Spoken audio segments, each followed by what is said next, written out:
প্ৰায় এটা প্ৰশ্নৰ মুখামুখি হওঁ যে প্ৰতিভা আপুনি যে ইমান হাঁহি থাকে আপোনাৰ কেতিয়াও দুখ নালাগে আপোনাৰ কেতিয়াও কাৰো ওপৰত খং নুঠে আপুনি কাহানিও নিৰাশ নহয় হতাশাত নুভোগে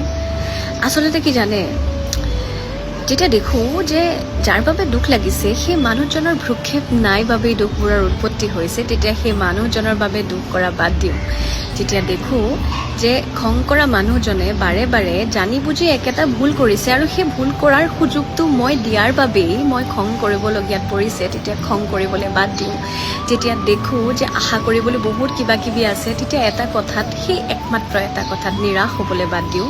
আৰু যেতিয়া দেখোঁ যে সন্মুখৰ মানুহজনে মই কৈছোঁ যে ঘা দুখৰ ক'ত আছে তাৰপিছত তেওঁ তাত কুঠাৰাঘাত কৰিছে তেনে কথাত হতাশ হ'বলৈ তেতিয়া বাদ দিওঁ তথাপি যেতিয়া এনে কথাবোৰ মনলৈ আহে তেতিয়া মই সময়ৰ লৈ বাট চাই থাকোঁ সময় সকলোৰে সলনি হয় ধন মান ঐশ্বৰ্য সকলো সময়ৰ সৈতে সলনি হয় আজি যদি আপোনাৰ আছে কাইলৈ আন কাৰোবাৰ ওচৰত সেই সকলোবোৰ থাকে চাবচোন যেতিয়া এজাক ধুমুহা আহে ডাঙৰ ডাঙৰ মানুহবোৰৰ দৰে ডাঙৰ ডাঙৰ গছবোৰ কিন্তু ঢলি পৰে কিন্তু সেই ঠিক একেই সতেজতাৰে ৰৈ যায় সৰু সৰু কথাত ভাল লগা সৰু মনৰ সৰু কথাক ভাল পোৱা ঘাঁহ বনৰ দৰে মানুহবোৰ গতিকে সময়লৈ বাট চাই থাকোঁ